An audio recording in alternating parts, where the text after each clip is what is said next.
settled here. Hi, everyone.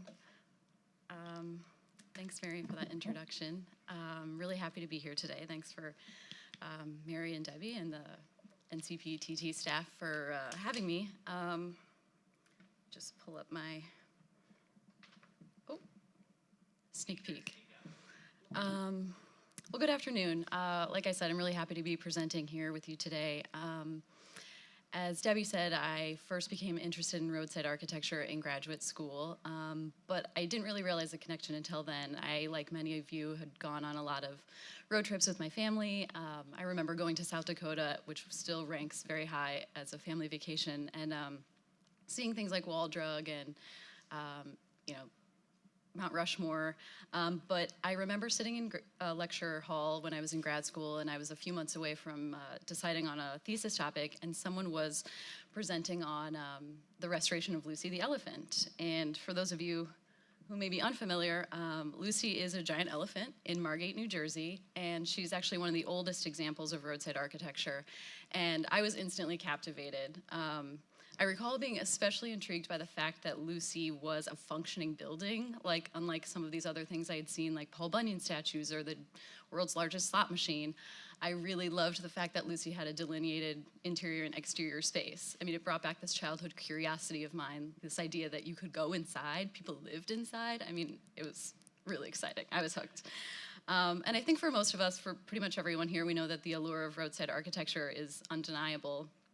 And fortunately for many attractions like Lucy, they're getting the recognition, the protection, and the preservation that they deserve. Certainly since the preservation movement of the 1960s, there's been a deeper exploration into the social history and context surrounding roadside architecture. But these structures have typically been viewed with regard to their historic value as defined by their cultural eccentricity and as examples of folk Americana, but sometimes with less view towards their form, their use of materials, and their technology of construction. Early in my research, I came across a quote by author Amy Slayton, and she wrote, "The influence of technical knowledge on architectural form has been a vital part of certain historical narratives, but there has been little effort to understand the role of technology present in less distinguished structures."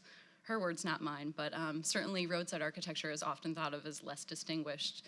So what I wanted to do was explore the role of technology present in the creation of some of these structures, and my research focused specifically on examples of roadside architecture constructed using reinforced concrete.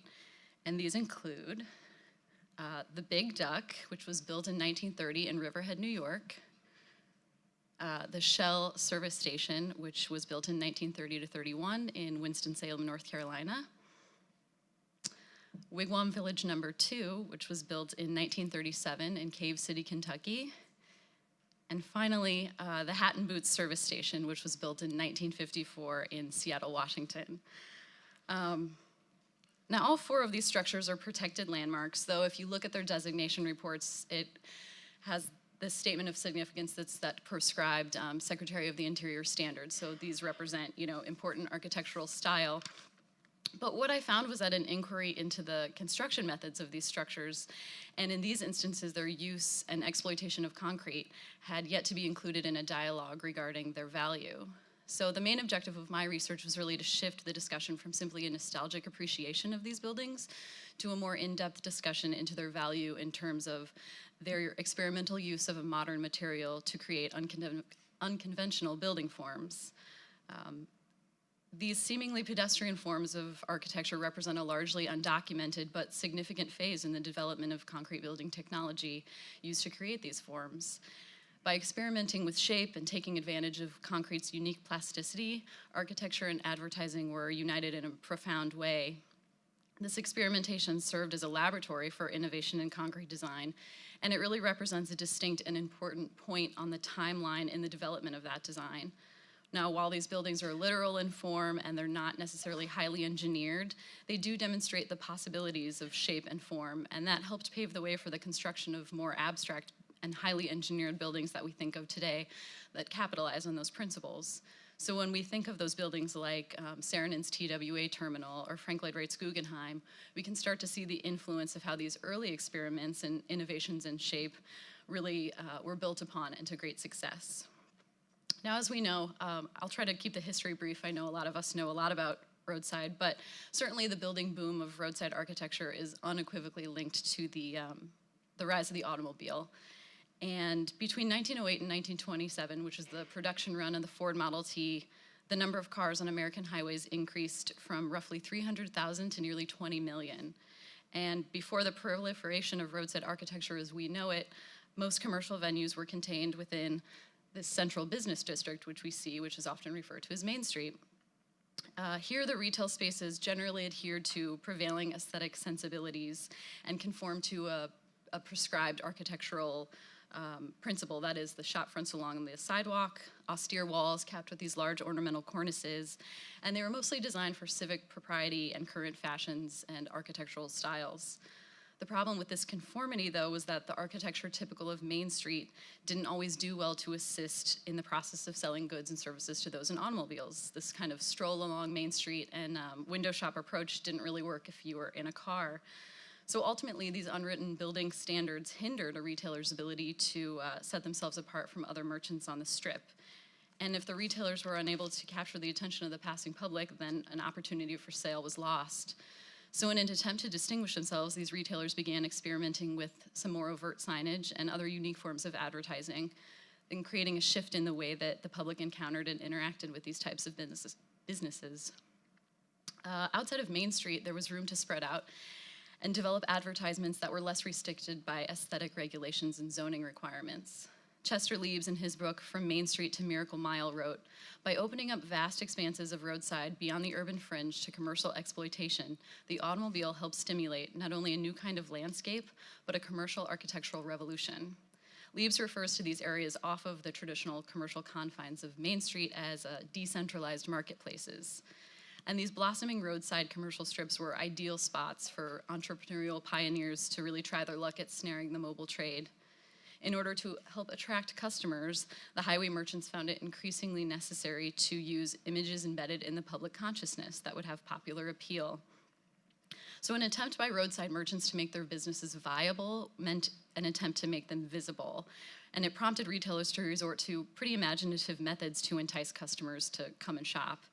And certainly the time period was ripe for this. If we think about post-World War I, Roaring '20s saw an economic boom and a revolution against more conservative values. So the ability to defy convention and try things out of the ordinary further fueled the rise of these roadside architecture buildings. By the late 1920s, as you can see, motorists were greeted by all sorts of images, oversized dogs and lemons and hot dogs. They're all familiar shapes and forms, but they were entirely unfamiliar as a building form. Merchants benefited from these easily recognizable forms. When we think to methods of advertising, like billboards or bracket signs, they typically use these linguistic cues to attract a customer. So a bracket sign may say boots here. Later on, it may adapt to say boots here, but maybe the bracket sign's in the shape of a boot. So it's combining these linguistic and these visual cues. And in the first example of our roadside architecture, the Big Duck uses visual cues only. The linguistic cues become entirely unnecessary to promote the business within. So the Big Duck was commissioned by Martin Maurer, who's standing here in front of it, and built in 1930 in Riverhead, New York. It's a wood-framed, wire mesh, concrete-surfaced white duck originally designed to house a retail poultry store. The building measures approximately 15 feet wide, 30 feet long from breast to tail, and 20 feet to the top of the head. The wood frame was built from hand-sawn wood, fashioned with nails, and reinforced with a layer of galvanized wire mesh to which the concrete was applied and painted. It was originally located on the duck farm along Riverhead's West Main Street, but 6 years after construction, Maurer moved the duck 4 miles southwest, where it occupied this very prominent roadside location along his new ranch. It continued to operate as a poultry store until 1984, when the ranch eventually closed and the Big Duck was eventually donated to Suffolk County in 1988 and moved to a park where it's a gift shop, and it was later restored. And the Big Duck is arguably one of the most distinct and widely recognized examples of early 20th century architecture. You know, if you're on the cover of the New Yorker, you've made it. And it's especially unique among these 4 examples that I'll show you because it represents a subset of roadside architecture that we call mimetic architecture, which is where the shape of the building actually denotes what was being sold inside. Our next example is the Shale Gas Station, which was built right around the time of the Big Duck.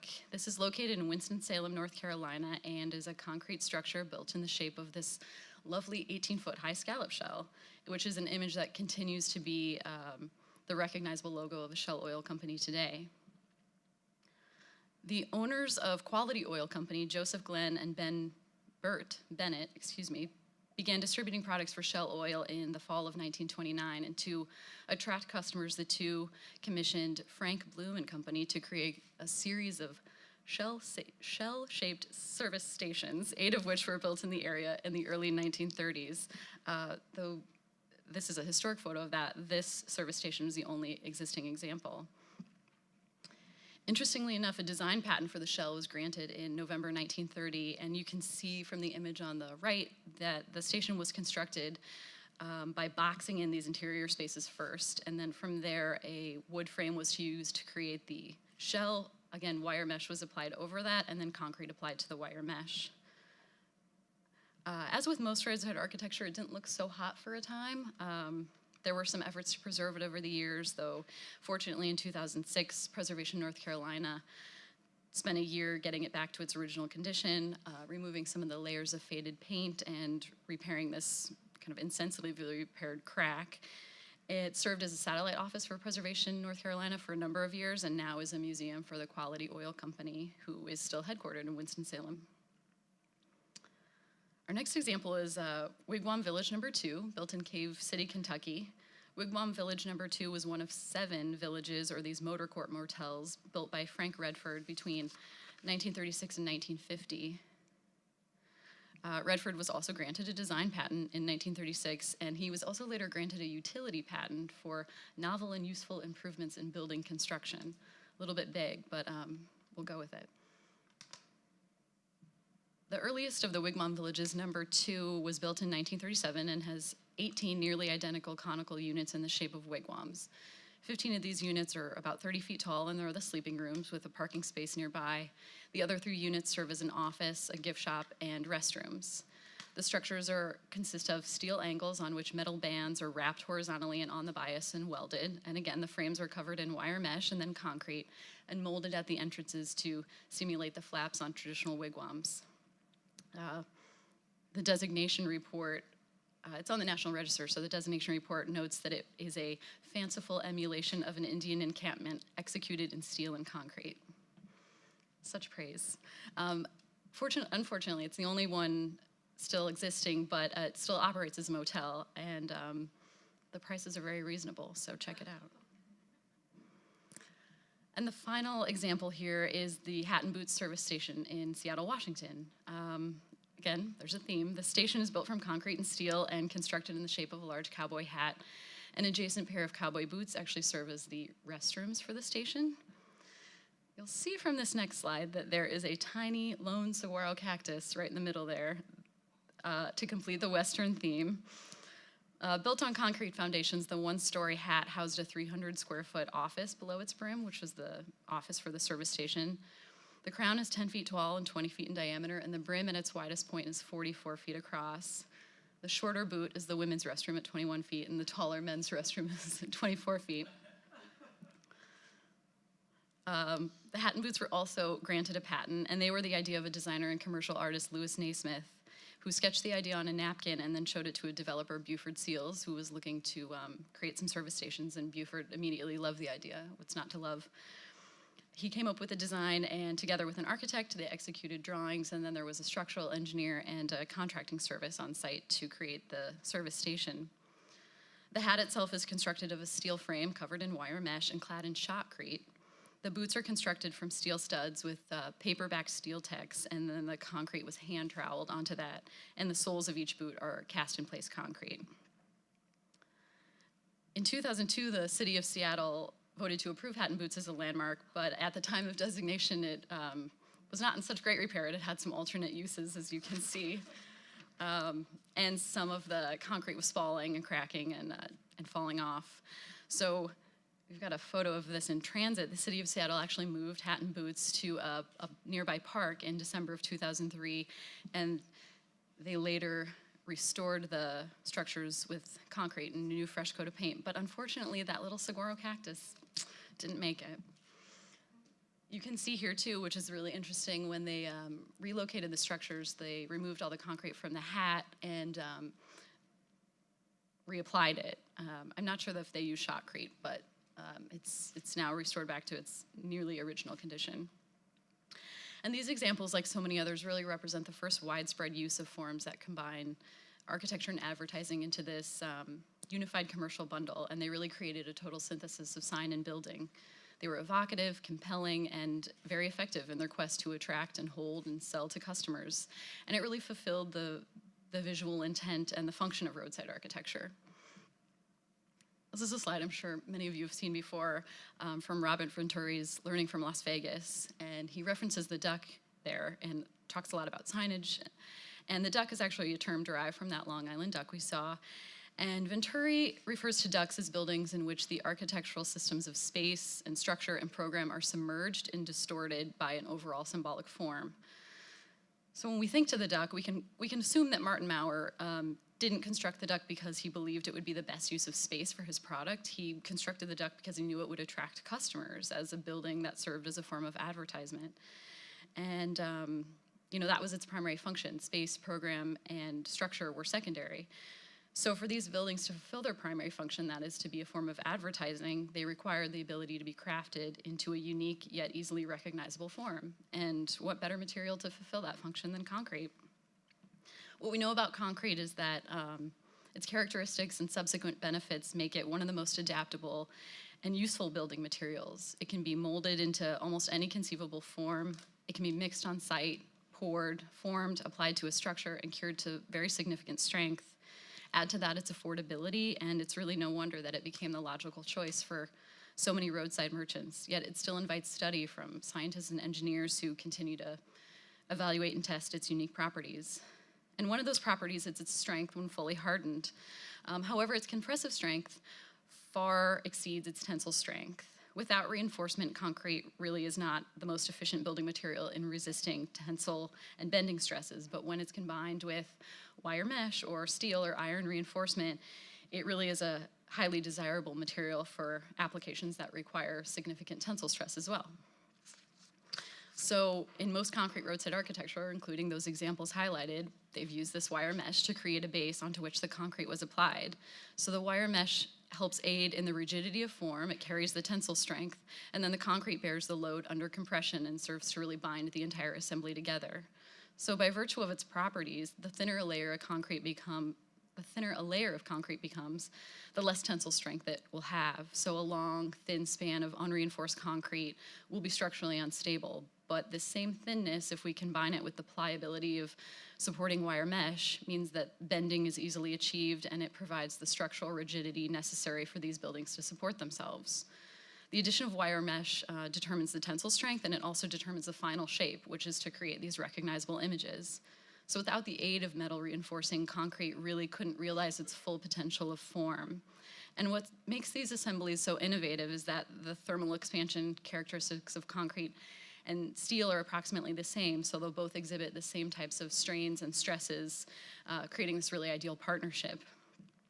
And we know that reinforced concrete is commonplace today. The irony is not lost on me that we're talking about concrete structures that were built along concrete roadways. But in the early 1900s, the use of reinforced concrete was pretty slow to take hold in the United States.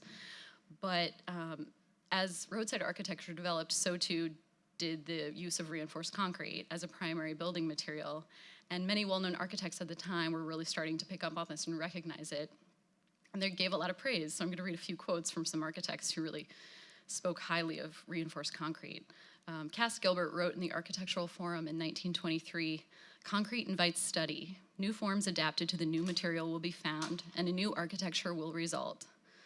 The following year at the Proceedings of the American Concrete Institute, Albert Kahn wrote that he was convinced of the revolutionary effects of concrete in architecture, claiming, "We have only made a fair start, and the development of concrete, both structural and artistic, will exceed any present expectations."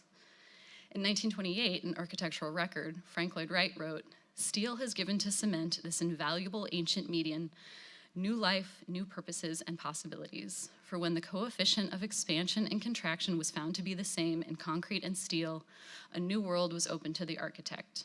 The machine, in giving him steel strands, gave concrete the right of way. And finally, one last quote. It's a little long, so bear with me, but it's just so praiseworthy, I can't stop myself. Oswald Herring wrote, "The advent of reinforced concrete brings science to the aid of plastic art, ensuring at an ever-lessening cost greater stability and adaptability, together with endless opportunity for expression of form, and gives consequent promise of an aesthetic awakening of great significance. Already has the potentiality of a molded architecture arrested and stirred the pulse of both laity and professional. The vast possibilities of reinforced concrete, both in structure and aesthetic phases, cannot be measured. Who can say that from the interrelated masses of aggregate cement and steel, a new and true architecture shall not be born?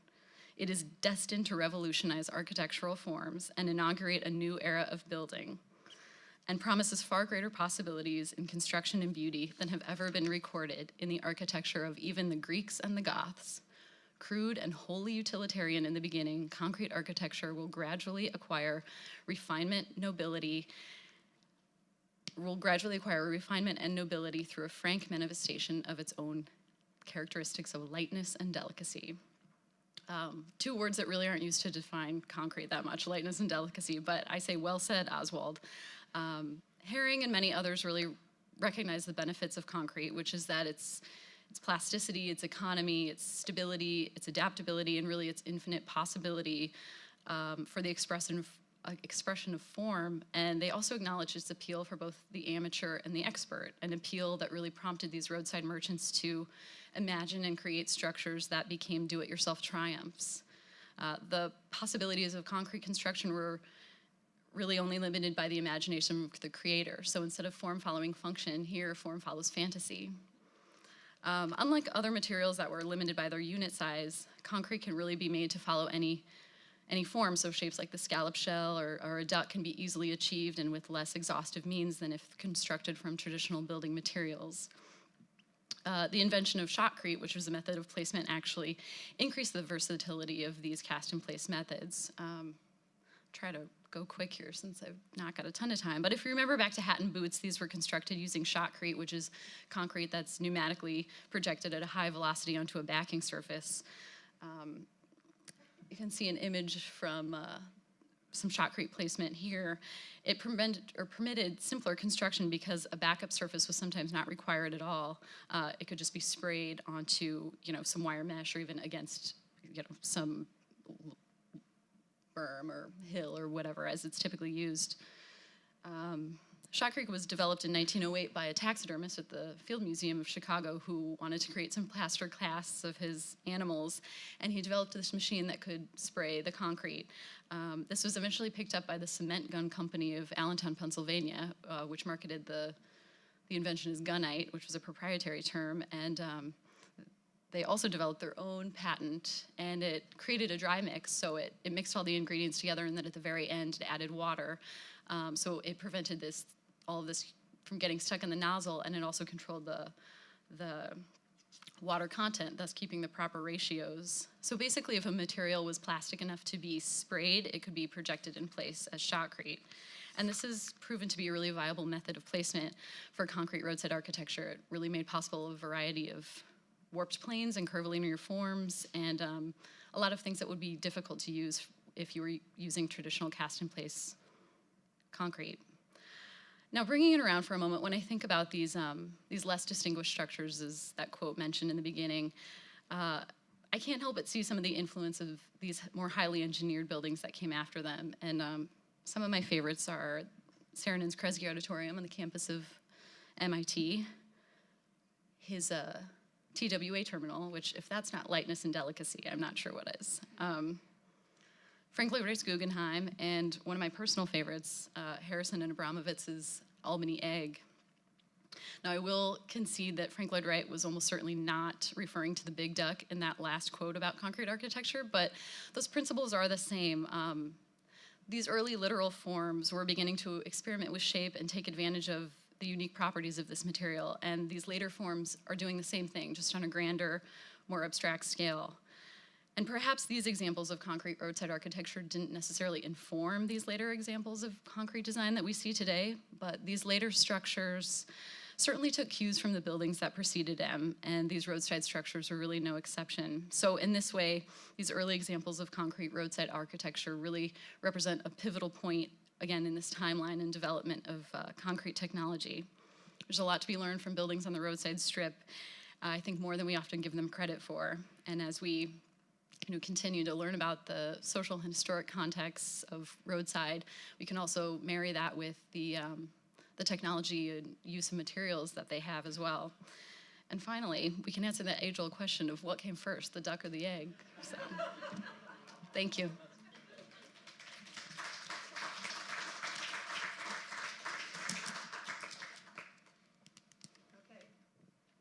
Is it on? Yes. We have time for just a couple questions.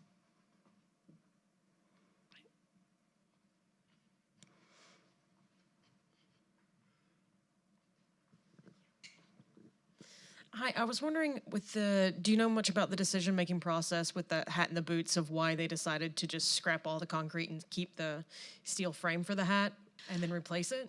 I think, was it too far gone? I think that a lot of the concrete was falling and cracked, and I think a lot of the issues that I've seen with some of these structures is that the cover on the concrete is not enough, that the underlying wire reinforcement isn't already rusting and kind of preventing it from doing its job as it was. So I think they just decided to take it off, clean up the steel, wrap it in new wire mesh, and then go ahead and try again. So.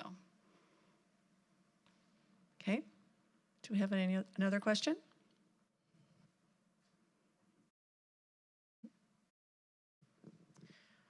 This probably isn't a uniform.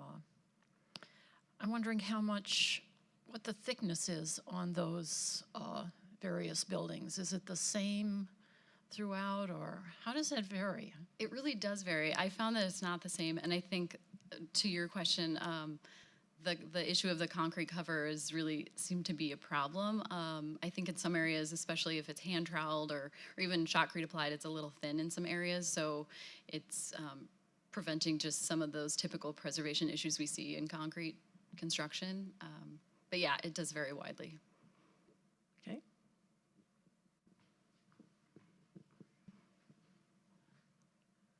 Thanks.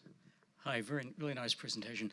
I would just make a comment, add one other piece to the story, which I think only makes your case further, which is that, correct me if I'm wrong, but in almost all cases, these were really self-made buildings. At least the owner or the proprietor had a big hand in their construction. Exactly. So I think one of the things that's really interesting is the reality of when cement becomes available as a product, it becomes a do-it-yourself opportunity.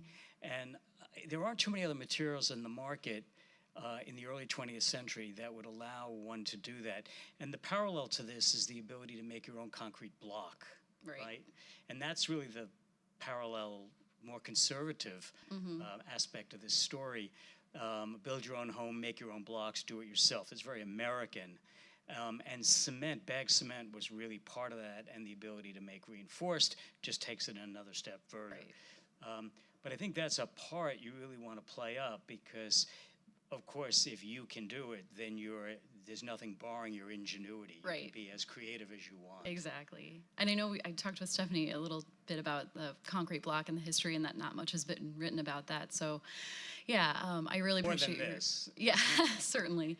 But yeah, that's definitely a great comment to that ingenuity, and it kind of speaks to that sort of prefab, like order a kit of parts and put it together yourself phase of construction that came later on. So yeah. And I almost think that's equally, if not more important than the influencing of high-style architecture. Right. I think. Thank you. Anyway, nice. Thank you.